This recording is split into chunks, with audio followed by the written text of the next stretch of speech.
2014년 12월 16일 남천동 붓다사티 강의를 시작하겠습니다. 오늘은 주제가 전법선언문과 사성제에 대한 알아차림이 되겠습니다. 저번 주 6강에서는 우리가 이제 사성제를 알아보면서 팔정도에 대해서 구체적으로 알아봤었습니다. 오늘 또 마찬가지로 이따가 사성제 부분에 대해서 마지막에 또 팔정도가 정리돼서 나오고 있습니다. 그래서 전법선언문에 대한 중요성을 우리가 이해하는 게 중요합니다. 부처님께서 깨달음을 얻으시고 나서 우리 이제 강의에 보면 이제 이렇게 5명의 수행자에게 최초로 설법하는 장면이 되겠습니다. 그 장면이 바로 이제 녹야원에서 이렇게 5명의 수행자에게 전법을 하고 나서 그 다음에 이제 우리가 야사라는 부잣집 아들을 만나서 이 법을 또 이제 전하게 되고, 그리고 야사의 친구들도 이렇게 50명, 5명, 또 50명, 이렇게 55명 이렇게 전법을 하게 됩니다. 그래 가지고 그 60명의 아라한이 한마디로 탄생하는 거예요. 그러니까 5명의 수행자를 처음에 전법할 때는 뭐가 있냐면 부처님의 뭐가 있었습니까? 우리가 삼보 중에 불법까지는 있었어요. 그래서 전법선언문을 함으로써 법을 펼치게 되는 거죠. 법이라는 것은 부처님의 깨달은 가르침을 이야기를 하고, 또 나중에 이제 부처님이 인멸 후에는 우리가 담마, 달마, 다르마 할 때는 부처님의 그 80년의 삶 자체를 담마라고 하는 것입니다. 그러니까 부처님 자체의 삶이 불교에서는 달마, 다르마, 담마, 법 이렇게 말하는 거예요. 그건 다시 말하면 가르침이다라는 부처님의 가르침을 우리가 따라. 그 다음에 이제 승이에요. 승, 불법, 승, 삼보할 때 승은 바로 그 가르침에 따라, 부처님의 가르침에 따라 살아가는 공동체, 그러니까 수행하여서 살아가는 상가 공동체라는 의미를 가진다라는 것을. 스님 개인을 삼보라고 하지는 않아요. 그걸 잘 이해하셔야 돼요. 스님 한 개인을 불법승 삼보의 승보에 속한다 이렇게 표현하지는 않는다는 겁니다.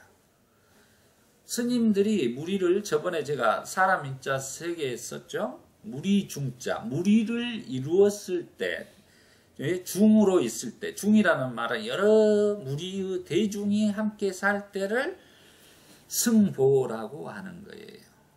이런 개념도 정확하게 이해를 하셔야 돼. 스님 한 분을 삼보 중에 한 분이다 이렇게 표현을 하는 것은 그건 전혀 맞지가 않다는 겁니다. 그래서 이렇게 상가, 그래서 상가, 우리가 붓당 살아남, 상강 살아남 하죠. 그래서 상가라는 공동체를 이제 우리가 음사하다 보니까 승가, 승보 이렇게 했다는 거죠. 그래서 부처님의 가르침에 따라 살아가는 수행자들을 상가 공동체라고 한다. 이렇게 이해를 먼저 하셔야 돼요. 정확하게 이해를 하고 이렇게 불교를 바라보는 게 중요합니다. 그게 이제 원형 자체이기 때문에 부처님 당시에. 그래서 그러면 상가 공동체는 어디서 나왔느냐면 전법선언문을 할 때 5명의 수행자에게 부처님이 처음에 이렇게 법문을 했어요. 그때 이제 누가 제일 먼저 깨달았냐 하면은 안야꼰다냐가 이제 꼰다냐 존자가 깨닫게 돼요. 처음에 이제 꼰다냐 존자가 모든 것은 일어났다 사라지나는 무상의 법을 깨달아. 그 무상의 법을 깨달을 때 눈이 장님에서 이제 눈을 뜬 자가 돼서 법안이 열렸다 그러는 거예요. 법안이 처음으로 열리는 거예요. 그래서 법의 눈이 열렸다는 말이에요. 그 말은 법의 눈이 진리를 보는 눈이 생김으로써 이제 무명이라는 장님에서 벗어나 명지를 얻게 되는 것이다 라는 겁니다. 그러면 불교에서는 사과가 있어요. 사과. 우리 먹는 이런 사과 말고 사과. 그래서 우리가 삼승사과 해탈승 이런 말이 있습니다. 삼승사과 해탈승 하는데 그 사과가 바로 이제 사상팔배 또 이렇게도 이야기를 해요. 그 부분이 바로 안야꼰다냐가 수다옹과를 얻은 것이다 이 말이에요. 성인과 중에 제일 밑에 있는 수다옹과, 그 다음이 사다함, 아나함, 아라한 이 네 가지를 이야기를 하는 것입니다. 그 수다온 도를 닦고 그 다음에 과가 열리고, 그래서 도과 그러는 거예요. 도와 과는 바로 붙여서 일어나는 거예요. 도를 닦고 그 수다온 도를 가면 결국 과, 열매를 얻게 된다. 결실을 얻게 된다라는 거예요. 그래서 제가 축원할 때 이 생에 우리 법부님들이 모든 고통을 여의고 도과를 이루시기를 축원합니다 할 때는 그 말이에요. 수다운 도와 수다운 과에 오르시길 바란다 이 말이야. 수다운 도에 오르면은 그 상태는 성인과에 올랐기 때문에 뭐 8번 생 이렇게 왔다 갔다 하면서 결국은 이제 아라한이 되게 돼 있습니다. 그러니까 아라한이 보장되어 있는 거예요. 그러니까 해탈 열반이 보장된 사람이다. 그래서 성인과에만 올라가게 되면 그 사람은 이제 걱정이 없는 것이다 라고 표현을 하고 있습니다. 그래서 꼰다냐 존자가 이렇게 법안을 얻어서 처음으로 깨달음을 얻게 되니까 부처님이 너무나 기쁘셨어요. 자기의 법을 펼라다가 보니까 꼰다냐 존자가 자기의 말을 알아먹고 이렇게 깨닫더라는 거죠. 무상의 법문을. 그럼으로써 그 하도 기뻐서 안야꼰다냐라는 안야시꼰다냐라는 이제 앞에다 수식어를 붙인 거예요. 그래서 너무 기뻐서 그럼으로써 이제 안야꼰다냐가 부처님에게 제가 기회를 받겠습니다 하고 이제 말씀을 드리니까 부처님이 그때 안야꼰다냐에게 에이 빠시까 그래요. 어서 오라. 이렇게 해서 이제 한마디로 와서 보라. 내 법은 이렇게 하면서 이제 구족계를 주는 거예요. 구족계. 그게 이제 최초의 승가가 탄생된 거예요. 부처님 말고 최초의 스님이 이제 탄생된 거예요. 안야꼰다냐.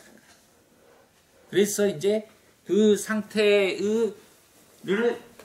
이 계를 준 거죠. 그게 이제 바로 구족계가 비구계가 되는 거예요.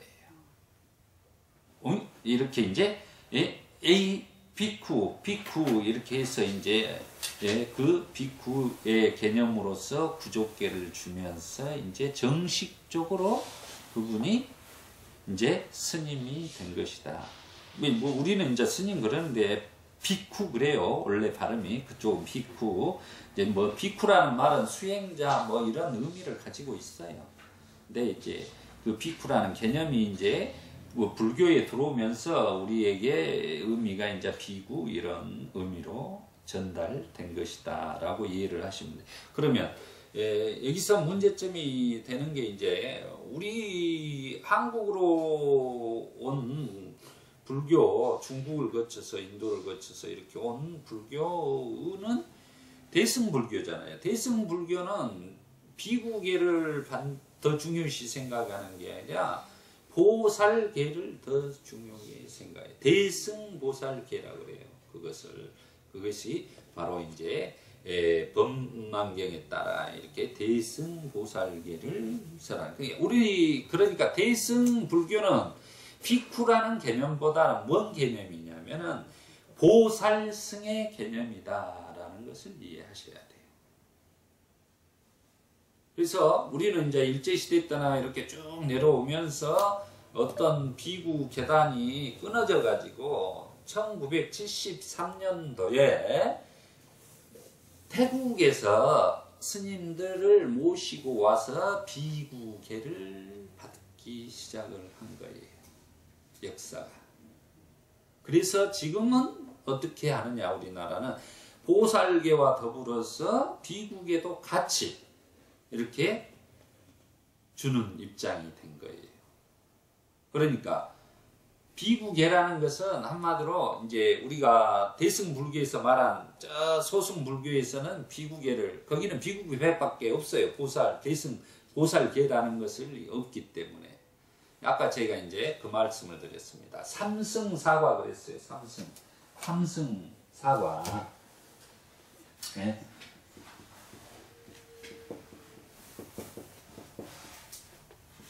삼승이라는 것은 바로 우리가 부처님 당시는 성문, 부처님에게 들어서 깨닫는 스님들을 성문승, 그 다음에 혼자 깨닫는 영각승, 그리고 부처님 이렇게 있었어요. 승으로만 따지자면. 근데 대승불교가 생기면서 여기 다 보살승이 생겨가지고 이걸 삼승이라 하는 거예요. 삼승이라는 의미는. 그래가지고 이제 법화에서는 일승불 뭐 이렇게 이제 표현을 통틀어서 이제 하고 있는데, 그 다음이 사가가 아까 말한 수다온, 사다함, 아나함, 아라함 이렇게 네 가지의 과를 이야기한다. 이렇게 이런 의미를 정확하게 이해를 해야 불교를 이해할 수가 있습니다. 아, 이렇게 우리는 보살승으로서 그런 것을 가지고 살아가기 때문에 실은 비구계를 우리 한국 불교에서 지키기란 어렵습니다. 비구계 277개를 지키면서 살아가기가 어려워요. 보살, 비구계는 엄청나게 까다롭습니다. 하나하나. 우리가 지금 자동차 타고 다니는 거나 이런 거 안 됩니다. 돈 만지는 거 절대 안 됩니다. 그럼 우리나라에서는 그걸 지킬 수가 없는 여건이에요.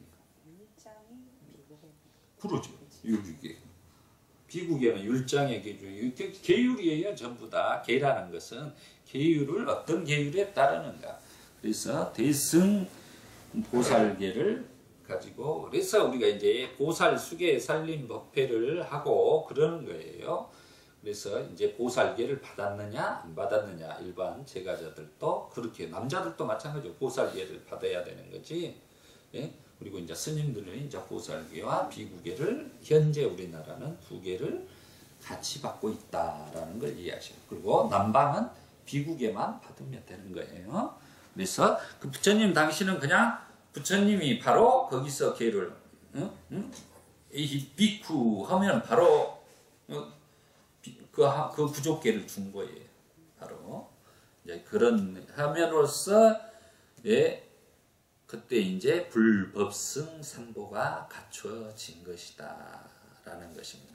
그리고 나서 이제 차례차례 이렇게 4명의 또 수행자들이 전부 다 그렇게 구족계를 받아서 스님이 되니까 이제 성인과에 오르게 됩니다. 그리고 나서 이제 야사와 친구들 55명을 포함해서 60명이 됐을 때 부처님이 이제 전법선언문을 하는 거예요. 이제 전법선언이라는 거, 이제 세상 속으로 너희들이 가서 이 훌륭한 법을 전해야 된다라는 것입니다. 그래서 전법선언문의 의미가 너무나도 큰 거예요, 실은.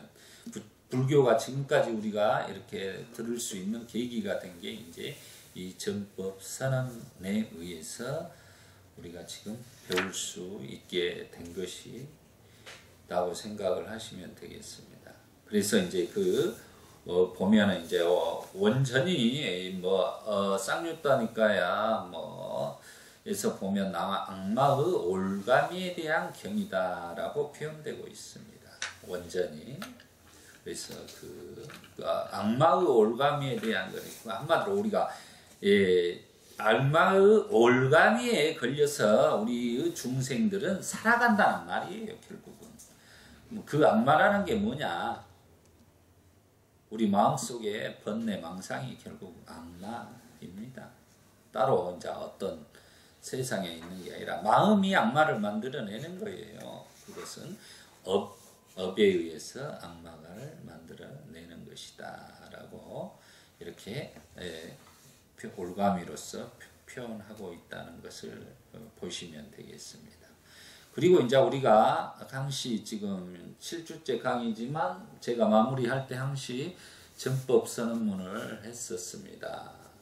전법선언문에서 그 내용이 이제 이 번역이 이제 이라스님이라는 분 번역이 좋아서 저는 이제 그걸 사용하고 보급을 하고 있어요.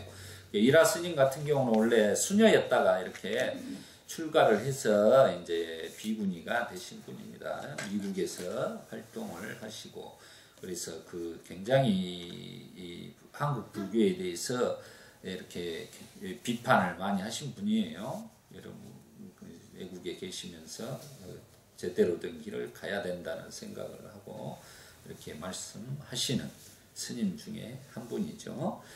그래서 그 내용이 이제 해석이 굉장히 잘 돼 있기 때문에 이 해석본을 따르는 것입니다.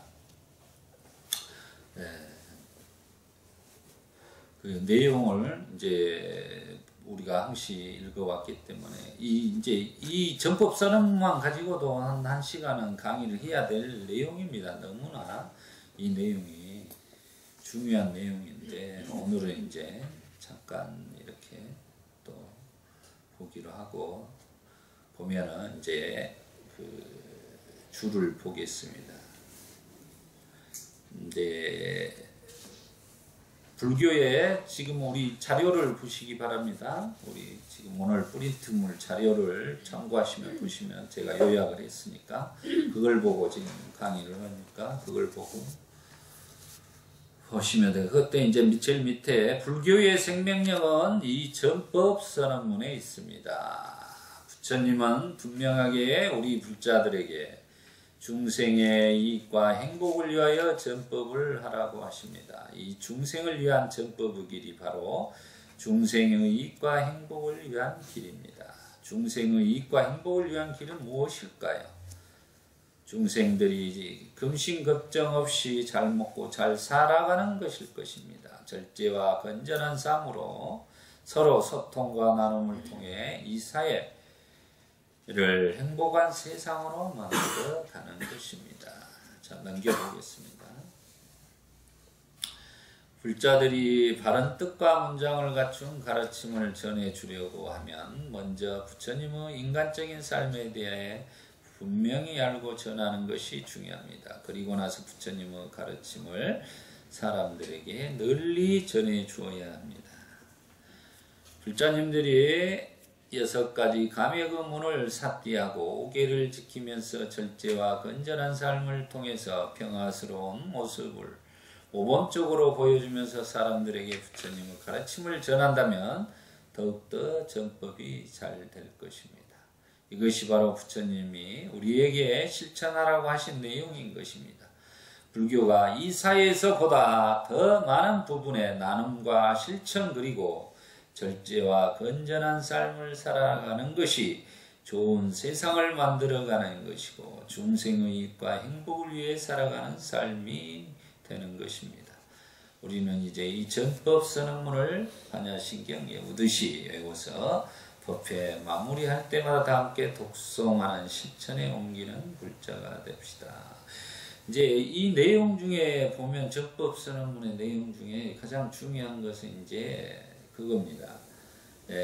제자들 나는 속박에서 벗어났다. 너희들도 또한 속박에서 벗어났다. 그랬습니다. 그것은 결국은 뭡니까? 아라한이 되었다는 것입니다. 가래에서 벗어나고 탐진치 상독에서 벗어났다는 것을 이야기를 하고 있는 것입니다. 똑같이 제자들도 탐진치 삼독에서 벗어났기 때문에 그렇게 말합니다. 그리고 나서 이제 중생의 이익과 행복을 위하여, 여기서 이제 중요한 부분이 되겠습니다. 대승불교에서 소승불교를 처음에 폄하하면서 생긴 것이, 이 소승은 자기들만 깨달음을 얻고 해탈 열반으로 가버리면 그만이다 라고 비난을 했었어요. 그래서 대승불교가 생겨난 겁니다. 원인이. 근데 이 전법선언문의 내용을 보면 그게 아니라는 걸 확인을 할 수가 있어요. 그러면 뭐냐? 부처님이 분명히 선언을 합니다. 나도 구속에서 벗어났다. 너희들도 구속에서 벗어났다. 그러면 제자들 60명이 뭐가 됐죠? 상구보리, 깨달음을 얻었다 이 말이에요. 그리고 나서 어떻게 됐죠? 아라한이 돼서 이분들이 그냥 안주하고 편안하게 명상이나 하고 그냥 이렇게 숲속에서 그냥 한적한 데서 살고 무슨 활동을 하지 않고 살아갔느냐 하면 그게 아니라는 거죠. 이분들이 아라한이 되고 나서 무엇을 했습니까? 중생의 이익과 중생의 행복을 위하여, 신과 인간의 이익과 행복을 위하여 길을 떠나라 했단 말입니다. 길을 떠났어요. 그렇게 실질적으로. 그게 바로 보살도예요. 대승불교에서 말하면 보살도예요. 중생을 위해서 이제 회양을 하는 거예요. 깨달음을 얻고. 그게 회양이에요. 그 회양이라는 건 법을 전하는 것이 이게 가장 큰 회양이에요. 회양 중에서는 이 법을 전하는 게. 왜냐면 이 너무나 좋은 사람들의 그런 모든 것도 고통을 여일 수 있는 법을 전한다는 것은 이 세상 가장 큰 회양 법문이 되는 거예요. 그래서 그리고 그 삶 속에서 뭘 하겠어요? 둘이 가지 말고 혼자서 가라 그랬단 말이에요. 이 대목이 또 아주 중요한 겁니다.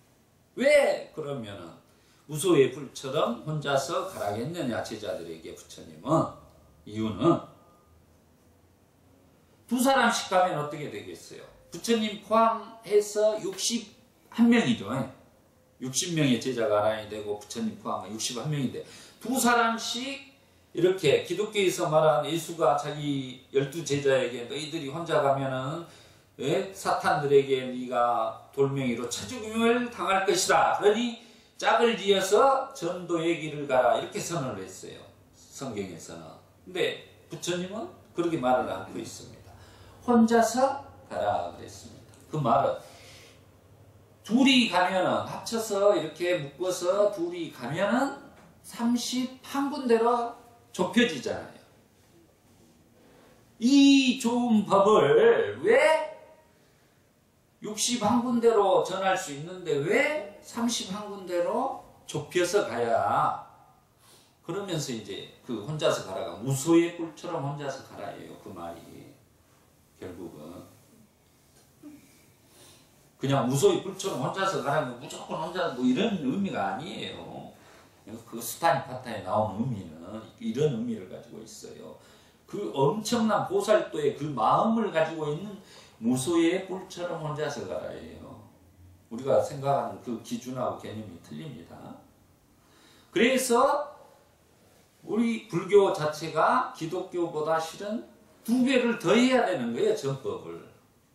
이 이치로 보면 부처님은 그런 마음에서 둘이 가지 말고 혼자서 가라 그랬단 말입니다. 그런데 우리 불교는 전법을 하지를 않아요. 보면 제일 맹점이 이런 뜻을 잘 모르고 있다는 거죠. 예? 부처님 당시 자체의 부처님이 깨닫기 전에 보디사파타, 저번에 말씀했던지 보살도를 닦아서 깨달음을 얻고 나서 우리가 대승불교에서 말한 것처럼 보살승의 개념을 가지고 살아간 거예요. 깨달음을 얻으시고 중생들을 위해서, 중생들의 행복을 위해서 너희들이 신과 인간들의 행복을 위해 신까지도 포함하는 거예요. 아라한이 되면 신의 스승이에요. 신의 개념하고는 틀려요. 신은 전부 윤회를 하기 때문에. 윤회를 벗어난 존재는 그 신의 영역에 위에 있기 때문에 부처님을 천인사 그런 거예요. 신과 인간의 스승이다 이렇게 표현을 하는 거예요. 그래서 그런 대승적인 관점을 가지고 자기 제자들과 함께 법을 펴러 정법을 하러 이렇게 다녔던 것입니다. 그래서 우리 그 유명한 구르나존자 알죠? 구르나존자 정법제일의 구르나존자 결국은 어떻게 그 경전의 내용에 보면은 그 수많은 자기 고향에 가서 결국은 정법을 하다가 죽어요. 그러면서도 정법을 합니다. 그런 역사라는 것은 대단히 그런 것들을 망각을 하고 이렇게 그냥 우리가 말한 것처럼 대승불교의 한국불교의 관점이 어떤 쪽에는 소승이다 뭐 이런 개념 소승 대승 개념을 가지면 안 돼요. 절대로 불교에서는 그렇게 생각을 해서 본질을 모르기 때문에 그래요. 부처님 자체에서 제자들이 한 그 개념 안에 모든 대승의 사상이나 모든 것들이 다 포함된 원형을 다 가지고 있는 거예요. 전법 선언문을. 그래서 제가 반야신경을 일러준 것보다 전법 선언문을 제가자들에게 알려줬으면 우리 한국 불교가 어떻게 될 것이냐. 엄청나게 전법을 했을 거예요. 반야신경은 잘못 이해하고 그냥 공으로만 이해를 해요. 그 공인데 뭐 내가 무엇을 해요. 이런 식으로 됐다 이 말이에요. 문화가. 색즉지공 공즉시색 해버리니까 알도 못한 소리를 듣고 공 개념에 빠져버린 거죠. 삶이라는 것은 불교는 가장 이 세상에 제가 봤을 때 가장 현실적인 거예요. 이상적인 거예요. 아니에요. 근데 이상을 논한다고 추상적인 걸 논한다고 그건 아니에요. 불교는 가장 지금 현재 자기의 마음이 어떻게 돼 있고 지금 내가 이 대상들과 사람들과 어떻게 살아가느냐를 상태를 우리가 마음을 알아야 된다는 거예요. 사띠로서 그 마음을 수호하고 조절해라고 가르쳐준 것뿐이에요. 부처님은. 실질적으로 저 이상의 뭐 33,000세계 뭐 이런 것은 그냥 부처님의 눈으로 봐서 알려준 것뿐이지 실은 너희들이 지금 해야 할 일은 지금 이 순간 너희 마음이 대상을 쫓아 좋은 마음, 싫은 마음 이런 것을 내는 그 마음을 잘 삿띠하라 이 메시지예요. 다른 게 아니라. 제가 오늘 일찍 와가지고 여기 광안리 백사장을 이렇게 걸었어요. 예전에 제가 여기서 한 1년 동안 토굴 생활을 할 때 그때 이제 제 책에 이제 아라천 책에 이제 그런 내용이 나와 있습니다만 우리가 이제 대승 불교의 선조사들이 이제 그런 법문 중에 이제 파도 법문이 나와요. 물에서 이렇게 지금 오늘 이렇게 쭉 걸으면서 파도가 바람이 부니까 세게 칩니다. 그러면 그 파도는 어디서 생긴 것이죠? 파도라는 것은 어디서 생긴 거예요? 파도가 생겼다가 어디로 돌아갑니까? 우리는 파도가 그 물에서 생겨서 조건이 맞아서 파도라는 것이 생성돼서 파도가 일어났다가 어디로 돌아가죠? 물로 돌아가는 거죠. 마찬가지예요. 이 말을 의미를 잘 아셔야 돼. 그 말은 거기에서 우리가 선사들이 그렇게 비유하는 것은 마음이라는 놈이 이렇게 근본 자리에 있으면서 일어났다가 좋았다 싫었다 하다가 파도처럼 일어났다가 사라지면 다시 마음으로 돌아가는 거예요. 그러죠? 마찬가지로 파도도 이렇게 일어날 때는 우리가 명명하기를 파도라 그래. 실은 명명을 한 가짜예요. 가명이에요. 이것은 우리 이름을 그냥 이경주라고 지어주듯이 인간 1, 2, 3 안 하듯이 똑같이요. 이 말은 그냥 파도라는 것은 실질적으로 보면 물일 뿐이에요. 물. 근데 우리가 그래서 그걸 파도라고 이야기를 분별을 하는 것 뿐이죠. 실은 그것은 결국은 물로 보면 되는 거예요. 이것을 파도가 일어났다 사라졌다 우리는 그렇게 생각한다 이 말이야. 아르마리를 내고 분별하고 시시분별하고 살아가는 거예요. 거기에서 자기가 고통스러운 것뿐이다 이 말이죠. 삶이라는 것은 마음에서 이렇게 일체유심제로 일어나서 대상에 따라 싫어하는 마음이 있고 좋아하는 마음이 일어나는 마음 또한 일어났다가 영원히 일어났다가 이대로 있을 수가 없어. 없어지잖아. 그 다음에 좋고. 같은 서방님도 어떨 때는 좋았다 안 좋았다 좋았다 안 좋았다 계속 하잖아. 그러면 그놈의 마음은 어디서 온 거냐? 그러면 여기 근본 마음에서 오는 것 뿐이에요. 다른 마음이라고 우리는 생각하지만 실은 자기 마음이다 이 말이죠.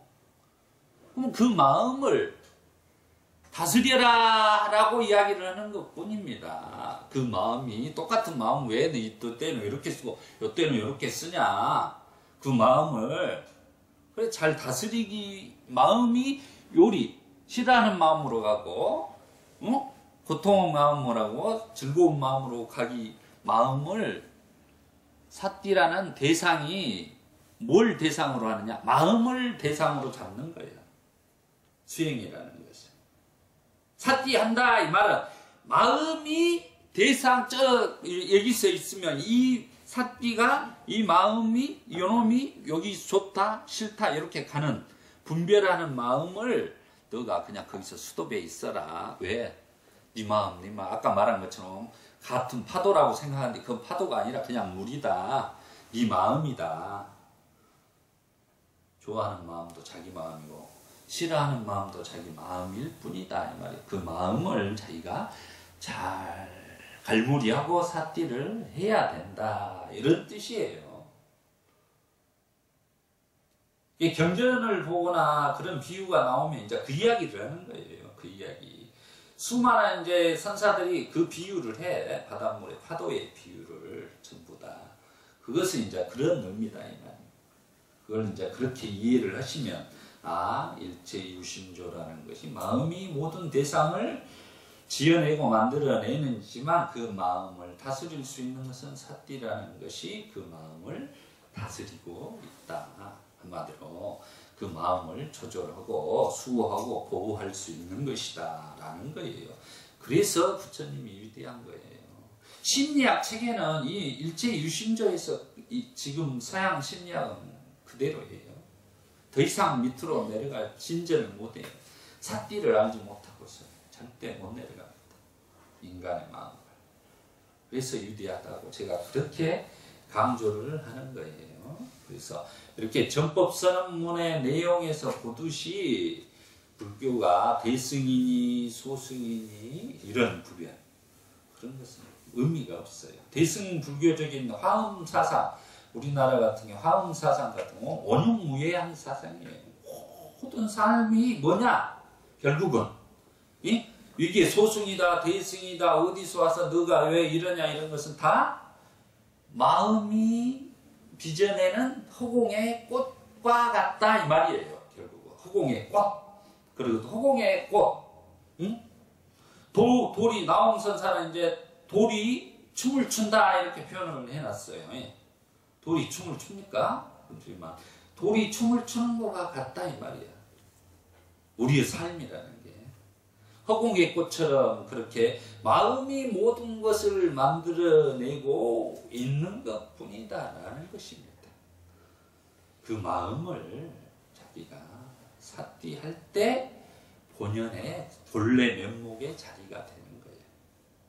우리가 본래 면목, 별로 면목인가 한데 그 자리는 바로 마음이 아니라 마음을 우리는 대승불교에서 마음 심자가 본래 면목이라고 생각하는데 아니라 사띠라는 자체에서 그 사띠 밑에는 온나와 바람이 사띠 밑에는 뭐가 있었죠?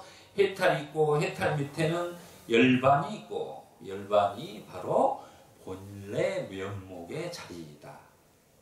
그 말은 부모 미생전으로 풀면은 자기 부모에게 오기 전에 너는 어디 있느냐 그러면 어디가 있어? 부처님 말은 열반에서 해탈에서 사띠에서 어떻게 왔어요? 마음, 의식에서 그 다음에 5가지 감역으로 해서 자기가 살아가고 있는 것뿐이다 라는 것입니다. 결국은. 그럼 우리가 온 자리는 열반의 자리에서 온 거예요.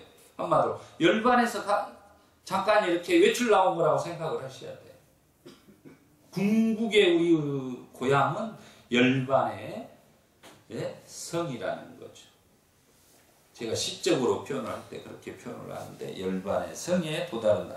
그래서 부처님은 이제 붓다에 예전에 과거에 부처님들이 갔던 액길을 찾아서 걸어간다 그래요. 팔종도를. 팔종도 길을 따라가면 예전에 과거의 부처님들이 갔던 길을 자기도 그대로 따라간다. 액길을 발견했다. 이렇게 표현하는 거예요. 진리라는 것은 항시 있던 것을 발견하는 것 뿐이에요. 누가 발명해내고 석가모니가 발견을 해내고 이런 게 없어요. 그렇기 때문에 부처님은 항시 진리를 12연기는 항시 이 세상의 진리로서 있는 것이다 라는 거예요. 진리 자체가 12연기 자체가 사성제나 이런 것들 자체가 그래서 거기에 우리가 믿고 의지하고 따라가서 우리가 오근 신정진 염정해라는 그런 수행을 해 갈 때 거기에 도달할 수 있다. 그 길이 바로 팔종도의 8가지의 인간이 가야 할 길을 가르쳐 주신 거예요. 역사는.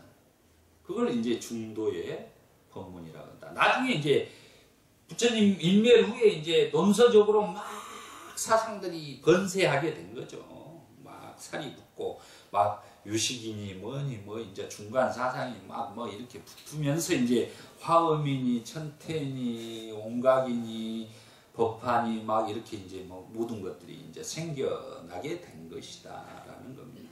그래서 우리는 정법선언문을 통해서 분명히 소승이니 대승이니 이런 개념 자체가 없어져 버리는 거예요. 여기서는 대승의 개념이 그대로 다 들어있어요. 정법선언문 하나만 보더라도.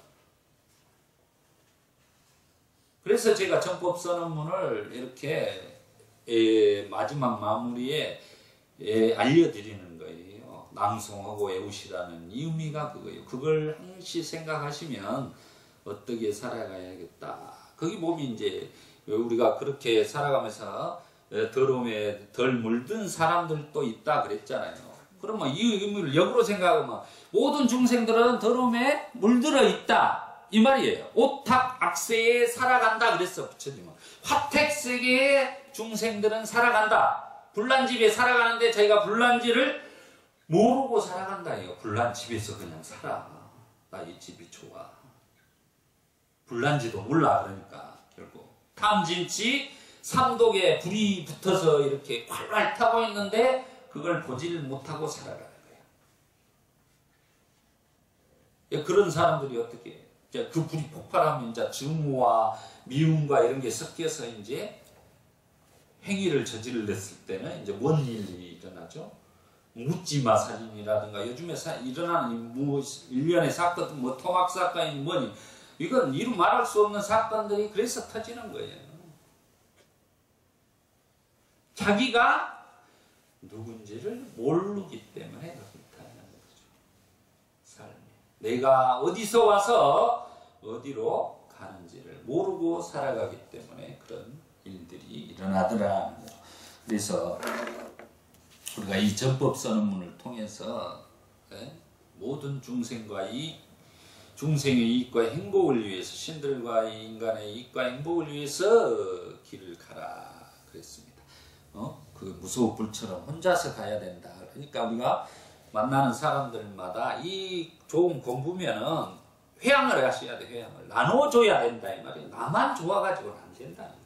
이 세상은 나만 잘 먹고 잘 산다고 이 세상이 잘 되느냐 그러면 절대 될 수가 없다는 거예요. 우리는 연기법으로 조건지어져서 이 입속에 하나 들어가는 것은 모든 사람의 수고와 노력에 의해서 입에 들어가기 때문에 감사의 개송을 하는 거예요.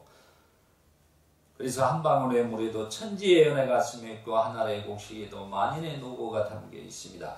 이 음식으로 주님 배를 달래고 몸과 마음을 바로 알아차림하여 사회 대중을 위하여 봉사하겠습니다.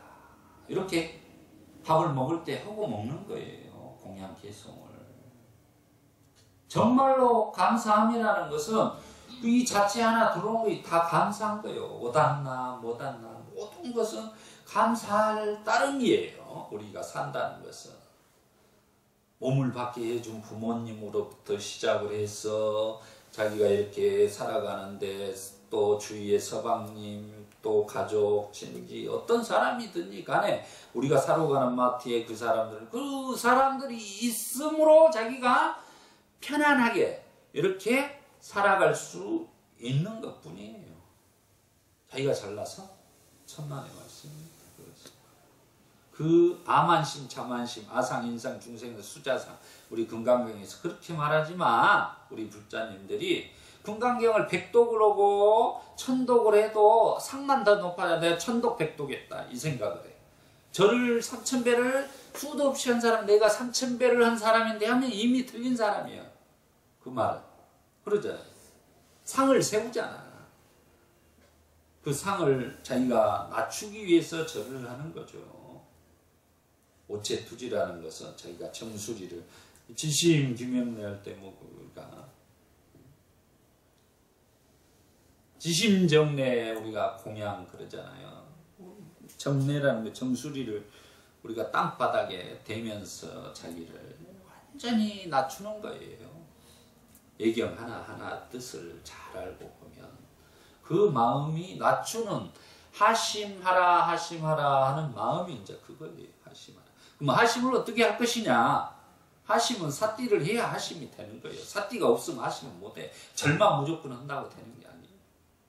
진정으로 내 마음이 대상을 쫓아 어떻게 움직인가를 이해했을 때 하심할 수가 있다는 거예요. 낮출 수가 있다. 비울 수도 있는 거고.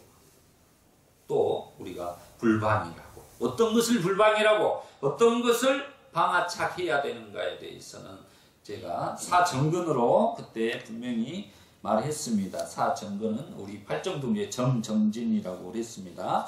자, 그래서 이제 정법선언문을 통해서 우리는 그렇게 이해를 분명히 하시고 그 다음에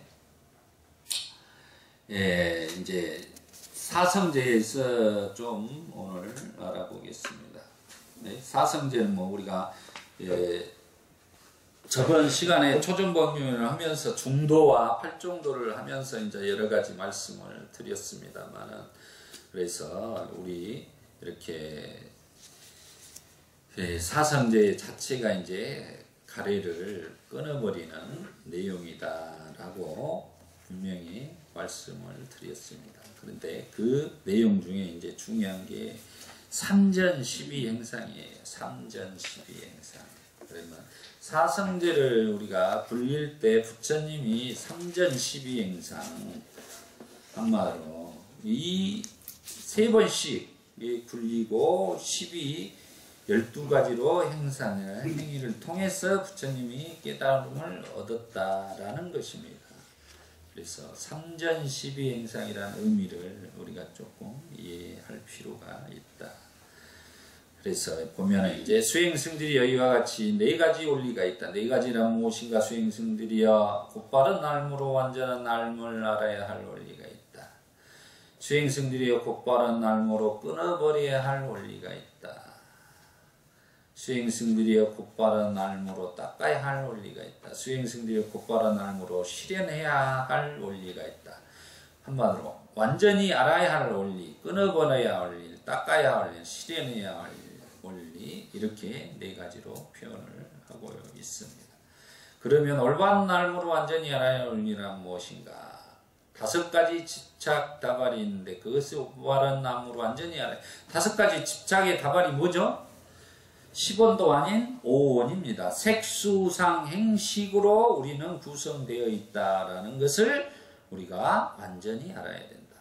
첫 번째 조건이에요. 부처님이 말한 것은. 우리는 나는 누구냐 물어보면 10원도 아닌 5원, 5가지 집착의 다발이다라고 자기 자신을 이해를 항시 삿띠를 하고 살아가야 됩니다. 내가 조건지어진 색수상 행식으로 조건지어진 존재이다라는 것을 알아야 된다는 것입니다. 그러면 곧바로 날무로 끊어버려야 할 원리는 무엇인가? 수행승들이여 무명과 그리고 존재의 가래가 있는데 그것을 올바른 알무로 끊어버려야 한다. 예, 무명과 그리고 존재의 가래. 그 다음에 이제 그러면 올바른 알무로 닦아야 할 원리는 뭔가? 수행승들이여 멈춤과 통찰인데 그거 올바른. 이 멈춤과 통찰을 뭐라 그러냐면은 지관이라고 해요. 멈춤은 지, 통찰은 관. 이 지관수행법이라고 합니다. 그 지가 바로 이제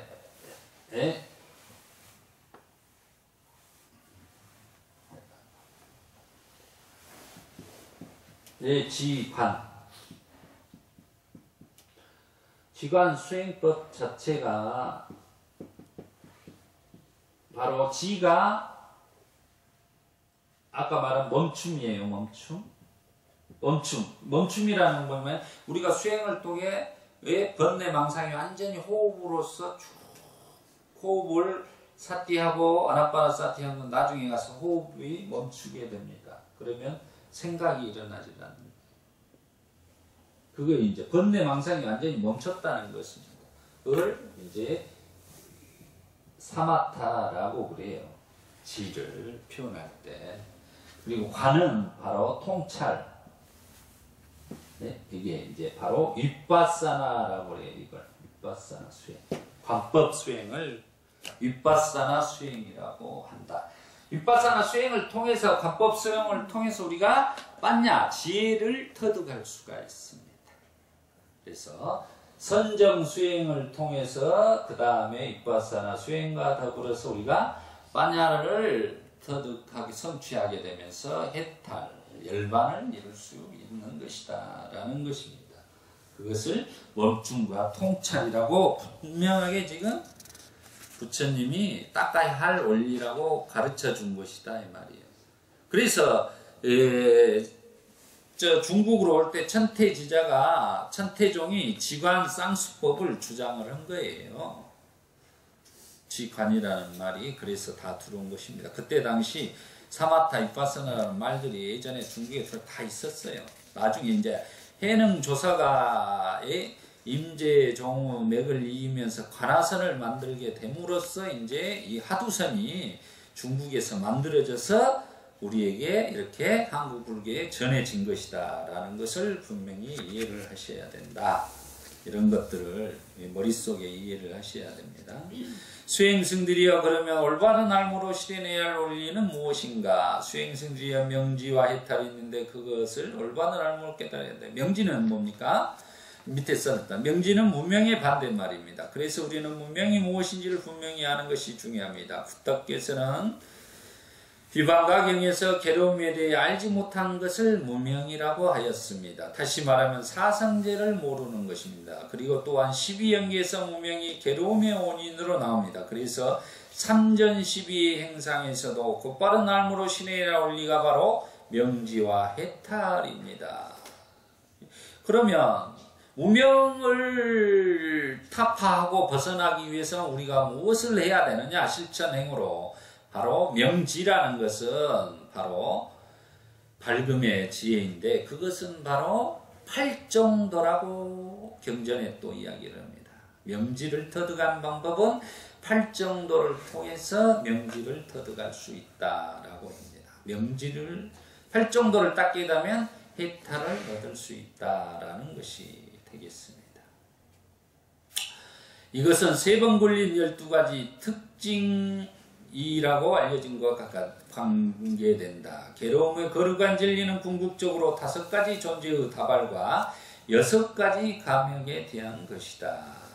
그래서 궁극적인 우리가 5원과 6가지 감역이라는 게 뭐냐? 안, 이, 비, 설, 신, 의 이렇게 육근에 대해서 이야기를 해놓은 곳입니다. 그래서 우리가 이 오온과 육군 색수상행식과 색수상행식을 헷갈리면 안 돼요. 5가지는 오온은 색수상행식이고 육군은 6가지 가명은 색성향 미촉법입니다. 아니 안니비설신이에요. 이렇게 헷갈리면 안 됩니다. 그래서 그 다음에 보겠습니다. 이게 이제 괴로움에 발생한 거룩한 진리는 가래에 대한 것이다. 그건 제거되어야 한다 했습니다. 그러니까 그 원인이 바로 가래라는 거죠. 소멸의 거룩한 진리는 열반에 대한 것이다. 그것은 실현되어야 된다. 그것은 나에게 실현되었다. 이렇게 3번씩 굴리고 있는 거예요. 진리에 대한 열반에 대한 것. 그것이 실현되어야 한다. 난 실현. 괴로움의 소멸로 이끄는 길의 거룩한 진리는 여러 가지 고귀한 길에 대한 것이다. 그것은 딱 깨져야 한다. 그것은 나에게 딱 깨졌다. 이와 같이 해서 각각 4가지의 거룩한 진리를 각각 이다. 되어야 한다. 되었다로 3번 굴려진 것이다. 라는 것입니다. 여기서 이다는 견도를 나타내고 시전이라고 표현하고 있습니다. 견도, 도를 본다 이 말이에요. 견도는 이다는. 되어야 한다는 수도, 이제 닦는 거죠. 그래서 권전, 권한다는 말이죠. 그 다음에 되었다는 무학도. 여기서 무학도가 나왔습니다. 무학도는 뭐죠? 한자 그대로 무학도. 더 이상 닦을 수 없는 도다 이 말이죠. 학생 신분에서 벗어났다 이 말이에요. 이제는 학생에서 벗어나서 이제 대학원까지 다 졸업한 거예요. 이게 무학도는. 그래서 이제 이성계와 무학대사 이야기가 나오죠. 그 무학이라는 거예요. 무학대사는 누구의 제자의 법을 받았죠? 바로 나홍선사의 법을 이은 분이 무학스님입니다. 우리 법통설이 이 나홍 스님의 법통설과 태고 보우국사의 법통설 2가지가 있었어요. 근데 이제 결국 태고 보우 스님의 법통설에 의해서 그것은 역사는 항시 제자들이 얼마나 똑똑한가에 달려있는 거예요. 제자들이 가다가 희지부지하면 그 스승은 이제 존재 가치가 많이 없어져 버려요. 희석돼 버려요. 그래서 제자를 잘 키워야 된다는 말이 이제 승자의 역사니까 역사라는. 그래 보면 이제 표로 제가 만들어 놨습니다. 3전 12행상표를 보시죠. 보면 괴로움의 거룩한 진리는 오온과 6가지 가명에 대한 것이다. 시전. 그걸 아는 거예요. 시전이란 견도요. 우리가 지금 무엇을 노력하죠? 우리는 견도를 하기 위해서 노력하는 거예요. 그 말은 이 견도를 다시 풀어볼까요? 견성이 돼버려요. 견성이. 우리의 성품이 뭐냐? 그럼 뭐냐? 우리 성품은 견도예요. 그러면 결국 오온과 6가지 가명에 대한 것을 아는 것이 견성이에요. 나는 누구인가 할 때 나는 10원도 아닌 5원입니다가 바로 견성이 되는 거다 이 말이에요. 앉아서 나는 누구인가를 10년이고 30년이고 한다 해서 찾아지들 안 해. 부처님이 깨달아가지고 우리에게 5원이라고 이미 알려줘 버렸다는 겁니다. 그게 견도예요. 그 다음에 이제 수도. 그것은 완전히 알린다. 그 다음에 이제 내가 5원이다 하고 수도를 하는 거예요. 수도를. 나는 왜 5원일까? 나는 왜 이렇게 12인연법에 의해서 인연에 의해서 이렇게 조건 지어져서 살아가는데 내가 무아라는데 내가 진짜 무아일까? 내가 왜 무아라고 자아가 있는데 이렇게 살아가는데 이런 고민을 하는 거예요. 계속 수도는. 그러면서 이제 증전이 되는 거예요. 증전. 이건 이제 증득했다는 말이에요. 이게 결과로. 그것은 나에게 완전히 아니야. 내가 조건 지어진 연기에 의해서 조건지어진 존재인 오온일 뿐이구나라를 확실하게 알아버려요. 이 말은 이제 그런 거예요. 우리가 성철 스님이 사는 산이요 물은 물이요. 이게 견도요. 처음에. 사는 산이요 물은 물이요. 수도요. 2번째는. 3번째는 사는 산이요 물은 물이요 했단 말이에요. 중도요. 중도로 봤을 때는 사는 산이요 물은 물이요가 어떻게 돼버려요. 처음에 견도에서 봤던 것하고 마지막에 사는 산이요 물은 물이요 봤을 때하고 그 산과 물이 같겠느냐 이 말이에요. 완전히 틀려진 거예요. 이제 그때 상태에서는 상과 물이 대상이 틀리게 보여요. 이제는 결국은 우리는 행복해져 버린 거예요. 이 상태는 증전을 이루면 이 세상 모든 것이 다 행복한 거야. 허공의 꽃이야. 한마디로 허공의 꽃과 같은데 거기서 내가 왜 심각하게 이렇게 살아야 외로움을 느껴 들어왔어. 이렇게 안 한다 이 말이죠. 아 그렇구나. 이렇게 이해를 하게 돼버려요. 진짜로. 원장님 그렇게 돼. 가장 행복한 그거예요. 이게 산은 산이요 물은 물이요. 이거 다 금강경에 나온 내용들이요. 성철 스님이 자기가 지어내서 하는 말이 아니라 경전에 나온 것들 그때 유행어로 이제 한 내용이 지금 여기서 밝혀지잖아요. 부처님이 다 해놓은 내용이요. 세상은 제가 그때도 말했지만 이렇게 보다가 이렇게 보인다니까 이제 완전히 뒤바뀌어서 보여. 산은 산이옴으로 증전을 이뤘을 때 이 세상은 너무나도 행복하고 아름답고 좋은 세상이에요. 살만한 세상이에요. 실은.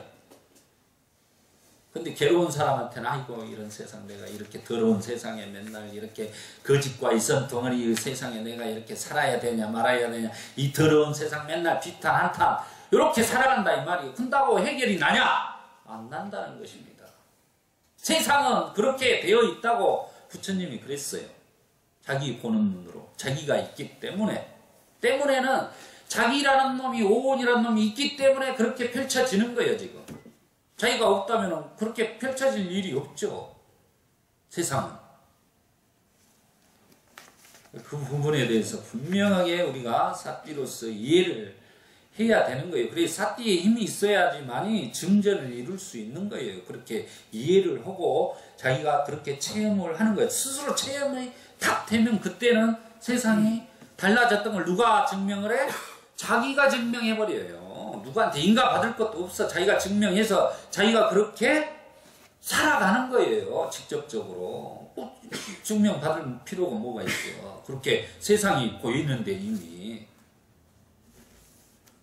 그 좋은 세상이 그렇게 살면 되는 것이죠. 그 다음에 두 번째, 괴로움의 발생에 거룩한 진리에 대한 가려야 되는 거. 가려야 되고 모든 것은 원인은 가려가 이루어지더라 이 말이죠. 그래서 제가 중도라는 게 뭐라고 했어요? 중도의 법은 우리가 피파의 비부에서 줄을 이렇게 느슨하게 하고 또 땡기면은 안 된다고 그랬죠. 그러면 적당히 그런 중도는 고락 중도라 그래. 그건 약간 중용의 의미가 있는 중도의 개념이지만 진짜 부처님이 말한 중도는 감각적 쾌락, 욕망. 예? 우리 부처님이 왕자로 태어나서 수많은 후궁들과 이렇게 해서 살다가 결국 불사를 이루기 위해서 출가를 해서 나중에 6년 동안 이 세상에 누구도 해볼 수 없는 자기 학대의 고행을 했어. 양쪽에. 그러고 나서 그 두 가지를 묻고 있는 것이 이 한마디로 이 존재라는 가래가 침모가 됐다고 그랬죠. 침모. 바느질하는 침모. 바느질로 이 두 가지를 가래라는 놈이 그게 바느질을 했다는 말은 가래가 붙잡고 있다 이 말이야. 감각적 쾌락과 자기 학대를 가래라는 것이 집착, 예? 갈망하는 애착에 의해서 양쪽을 극단을 잡고 있는 거예요. 이놈을 빠냐의 칼로 죽여버린 거예요. 가래를. 가래라는 침모를 바냐의 칼로 가감하기에 잘라버린 거예요. 그걸 지혜라 그래. 그러면 양극단에 그게 해방돼 버리는 거예요. 초월해 버리는 거죠. 벗어나 버린다. 그래서 자유자재가 되는 것입니다. 그게 이제 바로 중간에 우리 중도의 경에서 나온 그런 내용이에요. 저번에 가래라는 침모를 죽여야 된다. 이게 바느질을 할 수 없도록 만들어야 된다. 그걸 반야라는 것으로 할 수 있다는 거예요. 그러면 그 반야를 터득하기 위해서 아까 지관수행법을 우리가 닦아가는 과정이 필요하다. 그 지관수행법이라는 것이 바로 8정도를 이야기를 하고 있다라는 것을 이해하셔야 된다. 세 번째, 소멸의 거룩한 진리는 열반에 대한 것이다. 그것은 실현돼야 한다. 그것은 나에게 실현됐다. 부처님은 알고 소멸의 진리에 대해 알고 그 다음에 실현돼야 한다 생각하고 사유하고 수도를 통해서 그 다음에 실현됐다는 거예요. 그 다음에 괴로움의 소멸로 이끄는 거룩한 진리 8가지 고귀한 것. 그것은 닦아져야 한다. 그것은 나에게 닦여졌다. 그러면 이 말은 최종적으로 뭡니까? 부처님이 오온에 대한 첫 번째 시전 견도에서 오온의 6가지 감옥에 대한 것을 견도를 하고 나서 마지막에는 어떻게 됐죠? 그것에 대해 나에게 팔종도를 닦여졌다로 결말이 내려지는 겁니다. 삼전 12에서. 그러면 부처님은 어떻게 된 거죠? 팔정도를 통해서 중도를 통해서 내가 모든 속박에서 벗어나고 해탈 열반을 이루었다고 정법선언에 첫마디 하고 그 다음에 그 중도는 팔정도이다 그랬습니다.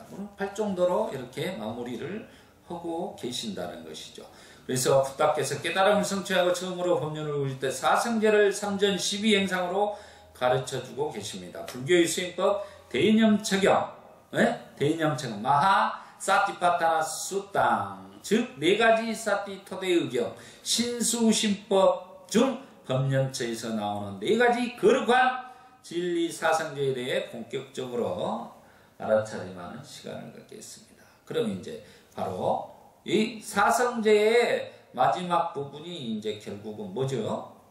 우리가 사념처 수행의 법념처에 가면 사성제에 대해서 이야기를 하고 그 사성제의 마지막에 고진멸도에서 다시 팔정도로 마무리를 한다는 거예요. 모든 것은 팔정도로 마무리를 합니다. 부처님은.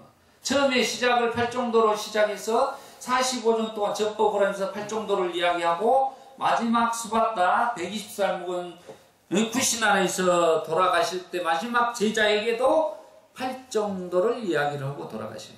우리에게. 그래서 팔정도가 중요하다는 거죠. 실천법이기 때문에 그래요. 실천법이기 때문에.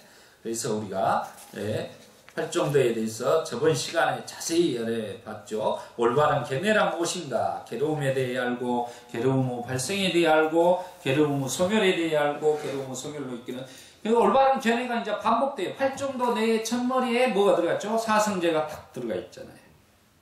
그렇죠?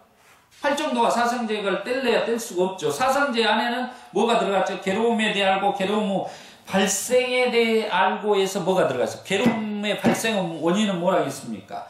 가래라겠죠. 가래는 어디서 나온다겠죠? 가래는 무명, 행식, 명색 이렇게 쭉 갈아서 여기서 나오잖아요. 가래. 연기법을 설명하고 있어요. 고집, 예? 고집에서 집성제라는 것은 결국 가래는 12연기법의 가래를 이야기를 하는 거예요. 이것에 의해서 가래가 어디서 갑자기 튀어나온 연기에 의해서 무명에 의해서 이렇게 가래가 튀어나온 거예요. 그러니까 어떻게 됐어요 지금? 응?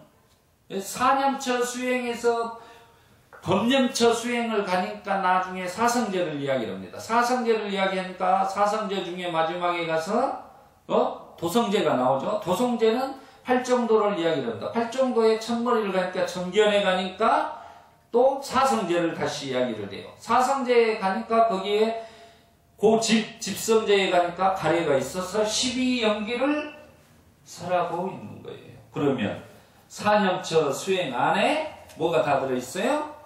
다 들어있는 거예요. 그래서 에카야나 이게 우리가 갈 수 있는 유일한 해탈로 갈 수 있는 유일한 길이니까 사티파타나 마하사티파타나 숫다 이렇게 대념처경 사티파타나 사념처 수행을 강조하시고 팔정도 중에 7번째 정념이 사념처 수행이라고 선언을 해주신 거라 이 말이에요. 그래서 정리가 이렇게 쭉 되죠 지금? 이 내용은 정말로 중요한 내용이에요. 교학체계에서.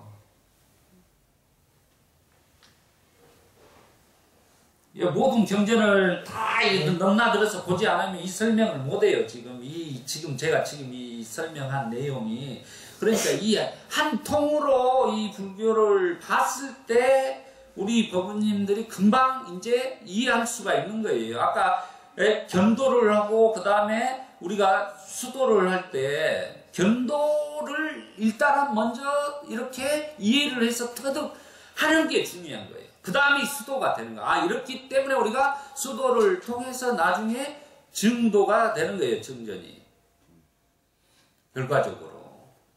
모르면 영원히 모른다고 그랬죠. 무명은 알아야 된다고. 그래 아는 거이 힘이요. 결국은 불교의 말은 아는 것이 결국은 그 길을 가게 해주는 거예요. 모르면 절대 못 가요.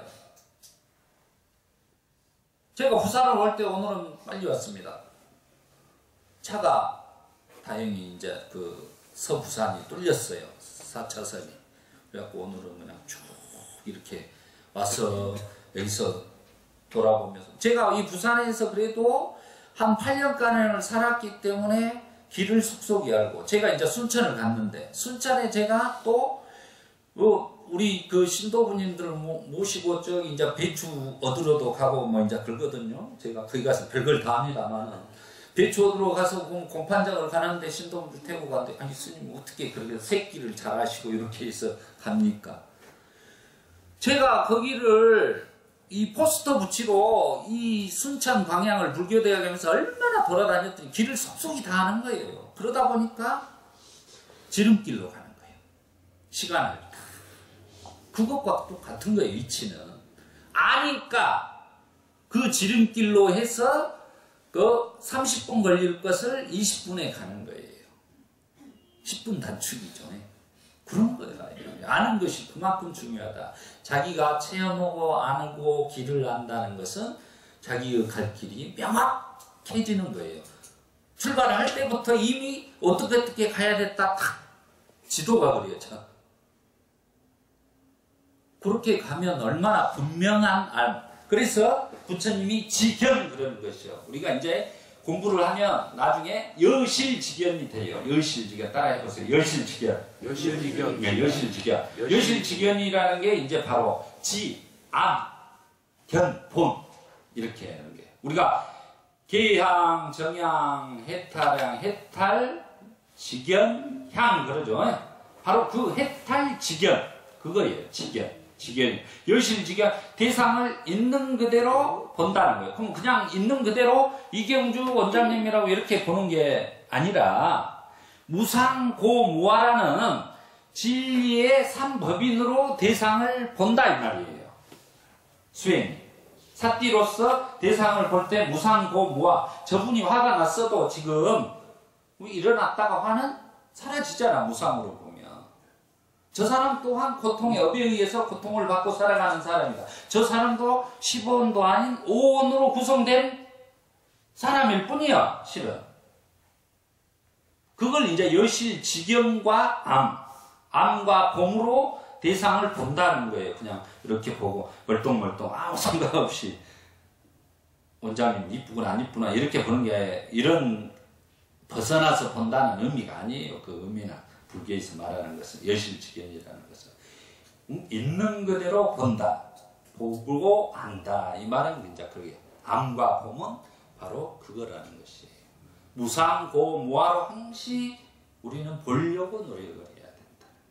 그러면은 자기가 사띠 무상고무화로 보려고 하는 사띠가 있음으로써 그 대상들과의 관계에서 소통과 나눔을 할 수 있고 이해를 할 수 있고 부딪힘이 없어요. 그렇지 않으면 이제 부딪히게 돼요. 예, 자아가, 에고가 이제 내가 누군데 네가 감히 이렇게 돼버리는 거예요. 그때부터 이제 문제가 생겨요. 네가 나를 무시해부터 시작을 해서 이제 막 이렇게 가는 거예요. 아까 말했죠? 허공에 꽃을 이제 그림 그려 허공에다 자기가 혼자. 그래도 이렇게 톡 치면 그냥 붕 터지는 풍선과 같은 거예요. 그것은 간단하게. 계속 그런 게 있을 수가 없어. 툭 터져 또 이제. 그래서 이제 팔정도를 이렇게 알고 살아가는 것이 중요하다 그랬습니다. 그래서 저번 시간에 이제 많은 것을 이렇게 써놨는데 이제 마찬가지로 이렇게 12연기 해서 이렇게 쭉 갑니다. 그러면 이 도표를 잠깐 설명하고 마무리하고 끝내겠습니다. 이렇게 무명에서 시작해서 이렇게 문명, 행, 식, 명세, 육임을 육처라고도 하고 육처, 촉, 수, 애, 취, 유, 생, 노사, 우비고내 뭐 이렇게 해서 12연기가 나오면 결국은 우리가 천수경에 살생중재경, 투도중재, 사음, 망어, 기여, 양설, 악부, 탐해, 진해, 치암 그랬습니다. 치암인데 이걸 바꿔야 돼요. 사견으로. 사견이 맞습니다. 치암이라고 하면 이제 어리석음이라는 이런 내용의 이야기인데 이걸 이제 그럼 어리석음은 무엇을 말하는 거냐 하면 구체적으로 말을 못 하잖아요. 우리가. 이게 이제 문제예요. 대승의 문제점은 추상적으로 이렇게만 던져만 놔버려요. 실질적으로 뭔가를 안 쥐어준다는 거죠. 그걸 경전에는 사견이라고 이야기를 해. 사견. 그러면 사견이 뭔가 하면 제사도 없다, 부모도 없다 이런 식이에요. 그러면 이 부모도 없고 제사도 없다 한 사람들이 누구죠? 기독교 뭐 부모가 죽어보면 제사 지낼 필요도 없다. 한마디로 그러죠. 이런 것들이 사견이다 이 말이에요. 이 말 자체가. 예? 불법성 삼보도 없다 뭐 이런 경전에 나온 내용들 정견이라는 걸 나중에 이제 정경경에서도 나중에 보겠습니다만 그런 걸 이야기. 그러면 살생중재 투도 사음은 우리가 신구우 삼업이라게 세 가지 업. 인간이 우리 업은 신구의 삼업으로 살아. 그러면 신구 삼업에서 정리를 하면 신업은 우리가 살생, 투도, 사음. 우리가 그래서 예경을 할 때 그러면 뭐라고 합니까? 5개 하고 그 다음에 우리가 5개 할 때, 3개 하고 5개 할 때 빠나 뒷빠나 에라마니 시카바단 사마디아미 야딘나다나 에라마니 시카바다미 까메시움 리짜짜라 에라마니 시카바다미 이 세 가지가 이제 그 이야기예요. 예? 세 가지가 이게 신업, 몸으로 짓는 업, 이 몸으로 짓는 업. 그러면 삼업은 어떻게 닦을 것이냐? 개정해라는 사막으로 닦아라 이 말이에요. 사막을. 그래서 사막이라고 이렇게 이야기를 대승에서 왔을 때 이제 사막이라는 이야기를 했어요. 근데 사막에는 우리가 개원, 정원, 해원, 원 경전에는 이렇게 나와요. 학으로는 안 나와. 그래서 이제 유학자라는 이런 표현은 나옵니다. 유학. 아까 무학 나왔죠? 유학자 얘기는 유학자. 아직 배움이 있는 단계를 학생들의 신분을 유학자라 그러는 거예요. 신업은 개원에 포함되는 것이다. 개정의 중에서. 그럼 망어, 기어, 양설, 악구 이거 이제 저번에 시간에 했던 거짓, 잡담, 이간, 비난 이런 것들이 바로 구업이다 하는 거죠. 그것은 정원으로 속한다. 그랬습니다. 그러면 이런 것들을 우리가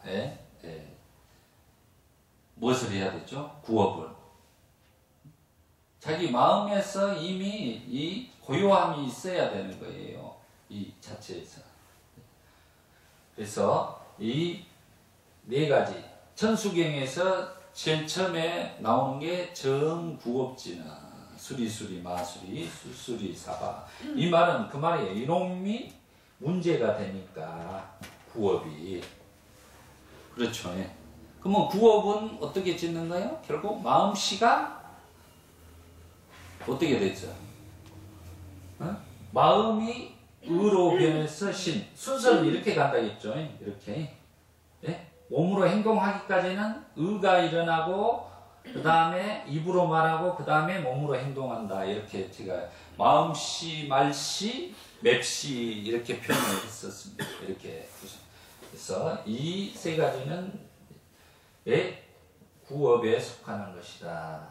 그 다음에 탐진치, 탐진, 사견 이 네 가지는 뜻으로 짓는 업이다라는 것을 했습니다. 그래서 개정의 사막에서는 이제 그쪽이 개원에 속하고 이놈은 정원에 속하고 이건 해원에 속하는 것이다.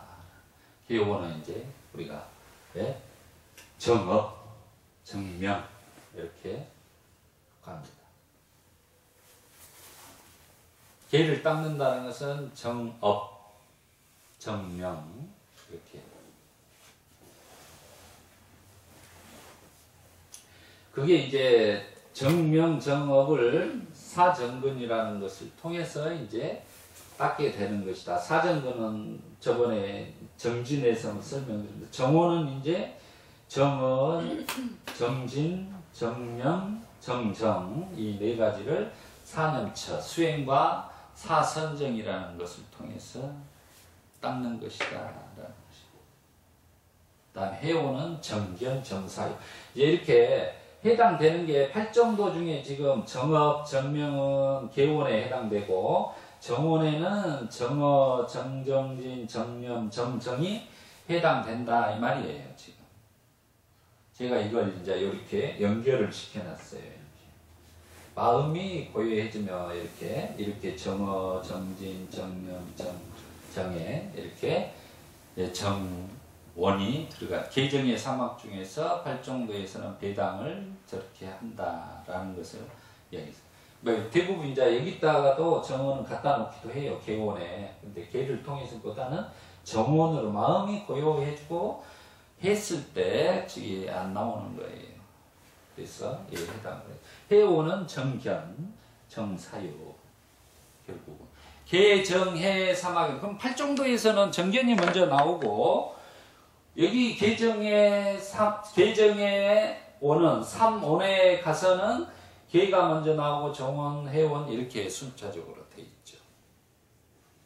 예. 그래서 이제 대승에서 3학에서 개, 정, 해 순서대로 해놓은 거예요. 세 가지를 다. 근데 뭐냐면 첫째 우리는 아까 견도라고 했죠. 견도. 먼저 정견을 보는 게 중요하다. 정견.